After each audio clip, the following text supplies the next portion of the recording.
Good afternoon, Nicholas. It's great to see you again. Yeah, thanks for having me. I appreciate you taking the time to meet with me today. I understand Katie couldn't join us, but we'll make sure to go over everything so she can review it later, and she's always welcome to call me with any specific questions. Before we begin, I want to take a moment to reaffirm Four Summers Consulting's commitment to your financial success. As you know, we take a holistic approach to financial planning, ensuring that each decision aligns with your long-term goals. Our team continues to provide expert guidance with a strong emphasis on integrity, objectivity, and personalized strategies. Today's meeting is another step in that journey, focusing on optimizing your retirement savings, managing healthcare costs, and ensuring tax-efficient use of your inherited assets. Now, the goal of today's meeting is to review your retirement planning progress, identify any vulnerabilities, and discuss actionable steps to ensure a secure financial future. We'll focus on three key areas: your retirement savings, the healthcare gap before Medicare, and the tax-efficient management of inherited assets in retirement. Well, thanks for having me. We know we have some work to do, and we're looking forward to your guidance. I'll be sure to go over everything with Katie afterwards. We want to make sure we get on the right track. Okay, let's begin by addressing your retirement savings. You're currently contributing 3% to your 401k. That allows you to receive your employer's match, but it's well below the recommended savings rate. Yeah, it makes sense. Increasing contributions seems like a big jump, but I understand the importance of it. I have some ideas on how to make this easier, and we'll go over that shortly. I recommend increasing your contribution from 3% to 15%, which would raise your monthly contribution from $175 to $875. With the employer match, this will total $1,050 monthly, which significantly improves your long-term financial security. That's a big increase. We need to review our budget and see how we can make that work. I have some ideas on how we can make this easier, and we'll discuss that before the end of our visit today. Since Katie couldn't be here today, I want to make sure that she has the details about her options for her retirement savings. I suggest that she sell the ABC stock that she has and begin contributing to a spousal Roth IRA using the proceeds from that stock. Selling that stock will provide the funds necessary to establish her retirement savings, and you can also use it to pay down your high interest debt. She can put $7,000 into that Roth IRA now before her consulting income increases. This allows her to take advantage of tax-free growth in a Roth IRA, and I can provide additional details for her to review. I like the idea of getting started now, especially if it means tax-free growth. The additional stock sale proceeds should be used to pay off high interest credit card debt, which will free up funds for savings. It definitely makes sense. Interest rates are killing us. Yeah. Once Katie starts consulting, setting up a solo 401k will allow her to contribute up to $23,500 as an employee, and she can make additional contributions as a match and a little bit more as the employer. This will maximize her retirement savings and tax advantages.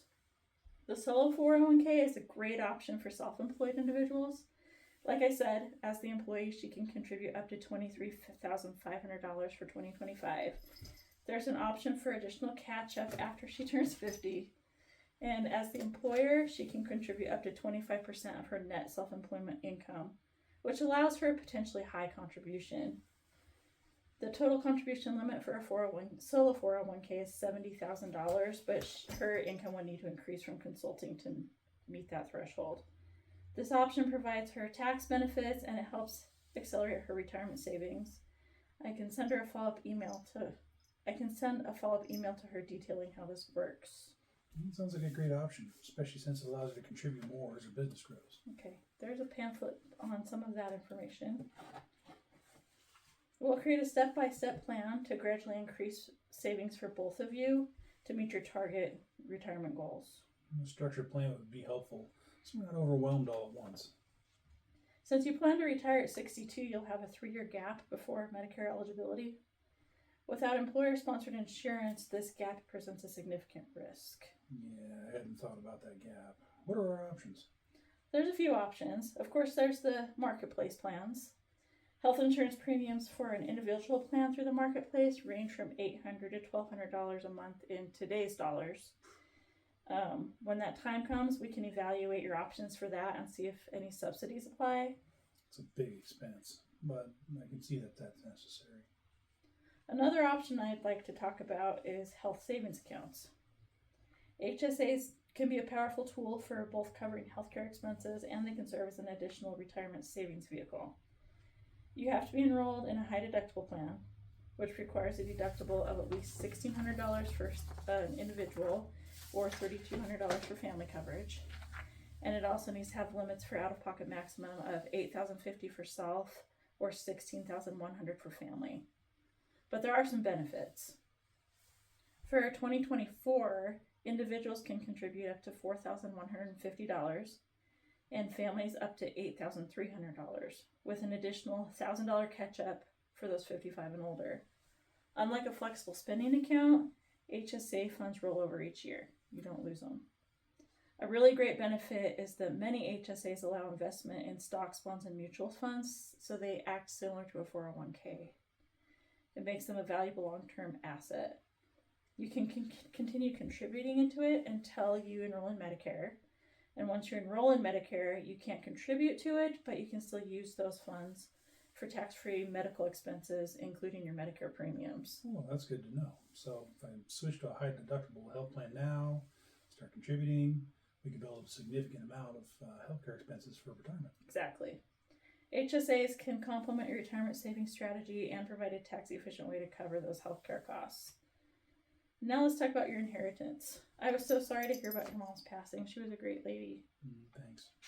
You've inherited several assets, and managing them effectively can maximize your retirement income while minimizing taxes. You can start working with all of these in more specific detail once the estate has cleared probate. Yeah, I want to make sure we're using them wisely. There's a lot of moving parts, and I don't want to make any costly mistakes. Absolutely. Each asset type has different tax implications, so a strategic approach will help you preserve more of your wealth. Let's go through them one by one. We'll start with a non-qualified variable annuity. If you take the entire $126,000 out as a lump sum, you're going to owe ordinary income tax on the $76,000 of the gains, which results in about $9,000 in taxes at the current, you're in Katie's current bracket. Instead, we can spread those withdrawals out over multiple years, and that'll help manage your tax debt while optimizing your retirement contributions. Well, that makes sense. I want to avoid a big tax hit all at once. What if I need some of that money sooner, though? We can structure the withdrawals in a way that'll provide liquidity while minimizing taxes. You could also consider using some of those annuity funds to pay off high interest debt like the credit card balances or the boat loan. That way you can reduce your financial strain and increase your savings potential. I like that idea. Getting rid of high interest debt would free up much more cash flow. The $500 per month from that fixed annuity is guaranteed income. That'll help offset that increase in your 401k contributions. That'll make it easier to meet those savings goals. However, we need to remember that the taxable portions of those payments needs to be accounted for in your budget. I like the steady income, but I want to make sure it doesn't push me to a higher tax bracket. Good point. We'll coordinate it with other income sources to keep your overall tax rate in check. Since part of that income is taxable, we'll ensure that it aligns with your broader financial plan. Okay. Next, we'll discuss the universal life insurance. Since the $100,000 payout is tax-free, investing it in a diversified portfolio with 80% low-cost index funds, 10% dividend-paying stocks or bonds, and 10% in real estate or REIT funds will support your long-term financial security and give you a steady income. This allocation can be rebalanced quarterly as you get closer to retirement. I like the idea of growing it wisely. How risky is the allocation? This allocation balances growth and stability. The index funds provide broad market exposure. The dividend stocks or bonds generate a steady income, and the real estate investments offer diversification. As you get closer to retirement, we can gradually shift it to a more conservative allocation. Sounds like a smart thing to do. You also inherited a Roth IRA from your mom, and its current value is $50,000. The federal guidelines on inherited IRAs require that we exhaust the funds within 10 years of your mom's passing. Those withdrawals are tax-free, and we can create a structured distribution strategy over that 10-year period to supplement your income while avoiding unnecessary tax consequences. Okay. Keeping the funds invested for as long as possible will allow for it to continue to grow tax-free. So I don't have to withdraw everything right away. Correct. You have up to 10 years, so we can strategically plan those withdrawals to maximize growth and avoid impacting any other income streams. Those withdrawals can also help with that added 401k deduction. Okay, well, that's great to hear, and I do want to keep as much growing tax-free as possible. That mutual fund from the estate has what we call a step up in cost basis. This essentially eliminates the past capital gains taxes. If your mom would have sold it, she would have been required to pay taxes on the entire gain that she'd made since her initial $10,000 investment. So $20,000 of her income would have been taxable. That step up basis gives you a $30,000 basis in the fund. So moving forward, you will need to pay capital gains taxes on any gain over that original $30,000. Holding on to it strategically or liquidating strategically can fund and support your future financial goals, such as using it to eliminate your debt or reinvesting it in more tax efficient assets. Whereas if you sell it right away, you'll have little to no increase over that $30,000, so you'll avoid much of the tax implications. Step up in basis is a big benefit. Should I sell right away or should I hold? It depends on your goals. If you want to reinvest in something more tax efficient, we can structure a gradual liquidation to manage the capital gains exposure.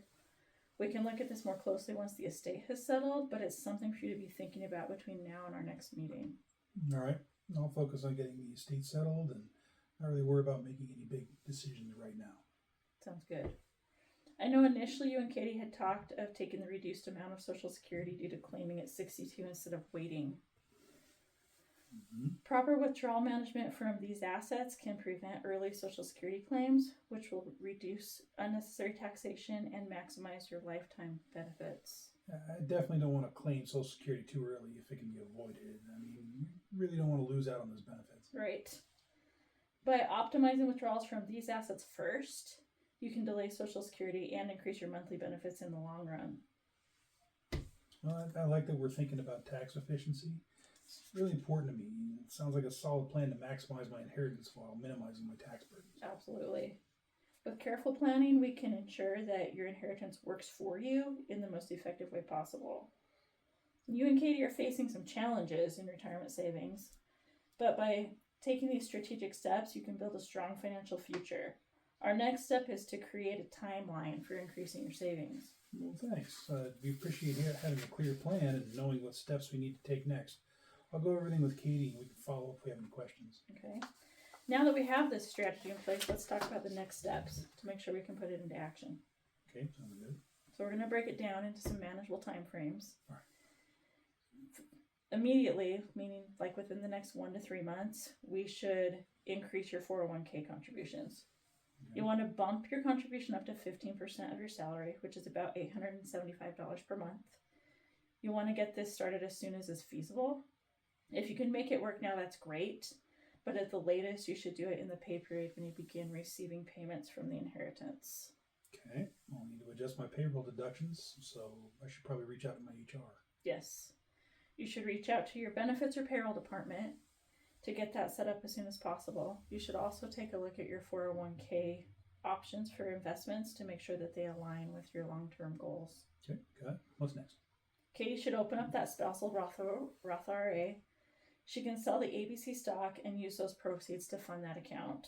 It's best to do this now while you're both in a favorable tax bracket before her consulting work starts. Oh, okay, that makes sense. We'll get that done soon.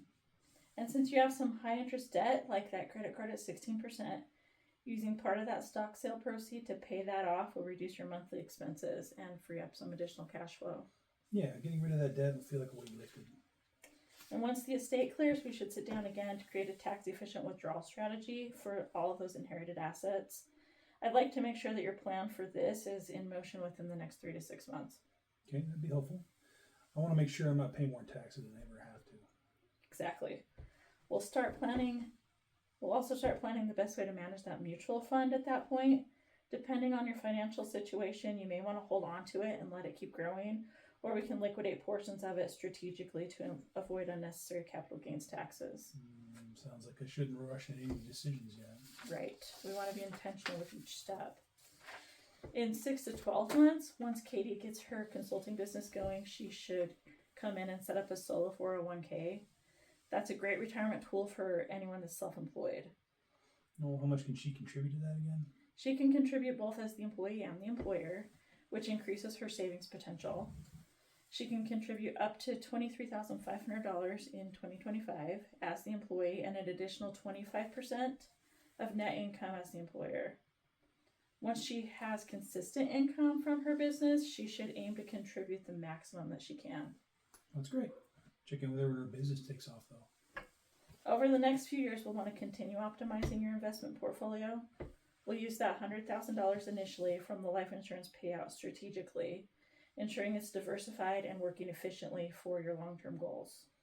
I assume that we'll need to rebalance periodically. Correct. As you get closer to retirement, we may shift towards a more conservative income-focused strategy, but we'll want to take a quick look at it each quarter and a more focused look at it annually. Okay, that makes sense. What about healthcare planning? Well, since you won't be retiring for another 17 years, we don't need to address that right away. But around age 61 or 62, you'll want to start researching your healthcare options to bridge that gap before Medicare kicks in. Okay, good to know. How about estate planning? That's another important piece. You and Katie should review your estate plan and make sure your assets are structured efficiently for your heirs. That includes updating your will, any trusts you may need to set up, and beneficiary designations. We can make a separate appointment to go over all of that. Yeah, I've been meaning to do that. We'll make that a priority. I recommend an annual review of all of your retirement savings and your investment strategies. Okay, just to make sure everything's on track? Right. Okay. We'll check in to reassess your contributions, adjust for any new tax laws, and make sure that your plan still aligns with your goals. Okay, well, that's pretty reassuring. I'd like to know we'll be reviewing everything regularly. It's also a good idea to stay informed. Attending financial workshops or webinars on tax-efficient investing, Social Security, and estate planning will help you make informed decisions as your financial situation evolves. Well, that's a great idea. Katie and I want to stay educated about our finances. That's the best approach. By following these steps, you and Katie will be well positioned for a secure, tax-efficient, and sustainable future. Well, I appreciate your help. I feel much more confident about moving forward. I'm glad to hear that. We'll take it step by step and adjust as needed. Let's set up your next check-in to make sure everything stays on track. Okay, sure thing. We'll have Katie call in later this week after she's reviewed the report and that pamphlet regarding her recommendations, and she can set something up that'll work for both of our schedules. Sounds great. Thanks for making the time to come in.